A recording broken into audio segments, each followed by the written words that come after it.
Halo anak-anak, bagaimana kabar kalian? Semoga semuanya dalam keadaan sehat ya. Sekarang kita akan belajar lagi tentang pertumbuhan dan perkembangan makhluk hidup. Sebelumnya anak-anak sudah mengetahui ciri-ciri makhluk hidup. Makhluk hidup dapat bergerak dengan cara yang berbeda-beda. Manusia berjalan menggunakan kaki. Ikan berenang dengan siripnya. Cicak itu merayap di dinding.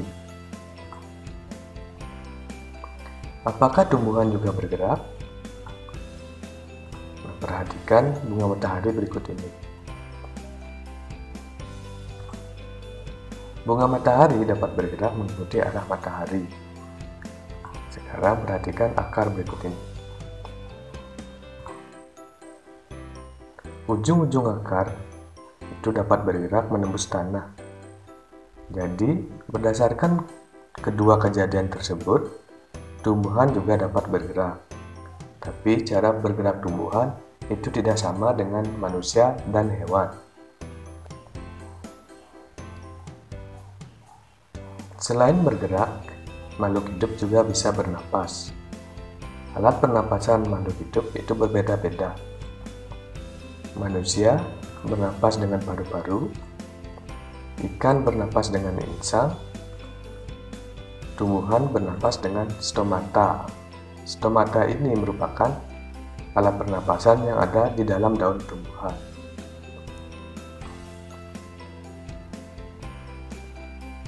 Nah, selain menggunakan insang, hewan juga bernapas menggunakan paru-paru dan alat pernapasan lainnya. Misalnya serangga. Nah, serangga ini bernapas dengan trakea. Cacing itu bernapas dengan kulitnya. Lumba-lumba tidak sama dengan ikan yang lainnya. Lumba-lumba tidak bernapas dengan insang, tapi lumba-lumba bernapas dengan paru-paru.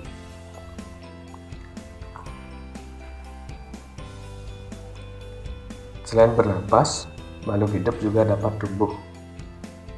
Ini contoh pertumbuhan dari hewan, itu pertumbuhan ayam.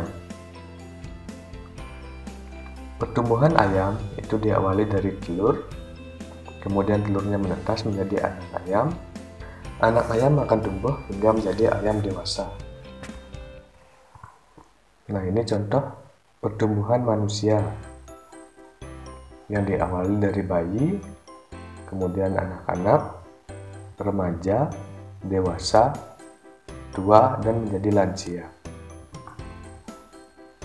Apakah tumbuhan juga dapat tumbuh? Perhatikan video berikut ini.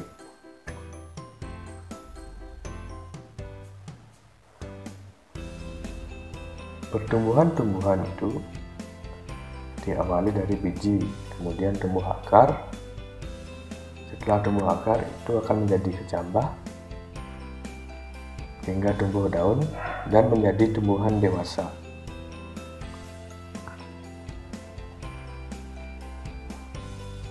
Makhluk hidup juga dapat berkembang biak. Nah, cara berkembang biak makhluk hidup itu berbeda-beda. Hewan, ini ada yang berkembang biak dengan cara bertelur, itu contohnya ayam. Manusia berkembang biak dengan cara melahirkan. Selain dengan cara bertelur, hewan juga berkembang biak dengan cara melahirkan. Ini merupakan contoh hewan yang berkembang biak dengan cara bertelur, yaitu bebek, angsa, burung, dan masih banyak lagi. Ini contoh hewan yang berkembang biak dengan cara melahirkan. Ada kelinci, sapi, kambing, dan lain sebagainya. Apakah tumbuhan juga dapat berkembang biak? Ya, tentunya tumbuhan juga dapat berkembang biak. Tumbuhan berkembang biak itu dari biji, bisa dari akar tinggal, umbi lapis, umbi batang, umbi akar, geragih, dan tunas. Makhluk hidup memerlukan air dan makanan. Manusia memerlukan tumbuhan dan hewan sebagai makanannya. tumbuhan memerlukan air dan karbon dioksida sebagai makanan. Hewan memerlukan tumbuhan atau hewan lain sebagai makanannya.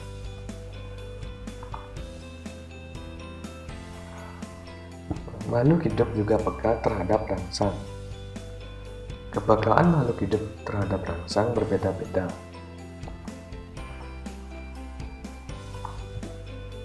Jika kita melihat sinar matahari atau sinar yang menyilaukan, dengan cepat kita akan menutup mata.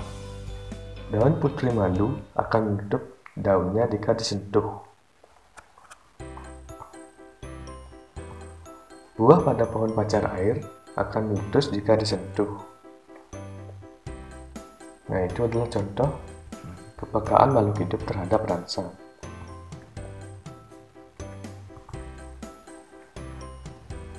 Semua makhluk hidup yang ada di dunia ini adalah ciptaan Tuhan. Keragaman cara bergerak makhluk hidup juga karena kekuasaan Tuhan. Semua itu adalah karunia Tuhan yang harus kita syukuri. Menjaga kelestarian tubuh merupakan salah satu cara mensyukuri karunia Tuhan. Menghargai kemampuan teman yang lain juga merupakan bagian dari sikap syukur kepada Tuhan.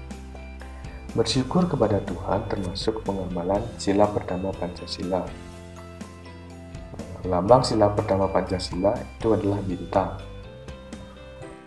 Bunyi sila pertama Pancasila adalah ketuhanan yang Maha Esa. Lambang bintang ini menunjukkan bahwa bangsa Indonesia menyatakan kepercayaan dan ketakwaan terhadap Tuhan yang Maha Esa. Taat terhadap perintah Tuhan dilaksanakan dengan selalu menjalankan perintah Tuhan dengan baik. Selain itu, juga harus saling menghargai kepercayaan orang lain. Bersyukur adalah berterima kasih dengan semua yang diberikan Tuhan. Sikap selalu bersyukur adalah salah satu contoh pengamalan sila pertama Pancasila. Apa saja hal yang dapat kamu lakukan untuk mensyukuri keberagaman makhluk hidup? Yang bisa kita lakukan untuk mensyukuri keragaman makhluk hidup, yang pertama itu dengan menyayangi semua makhluk hidup seperti sesama teman, hewan, dan tumbuhan. Kedua, memelihara kelestarian makhluk hidup, baik hewan maupun tumbuhan. Ketiga, tidak melakukan perburuan hewan. Keempat, tidak melakukan penebangan pohon secara liar.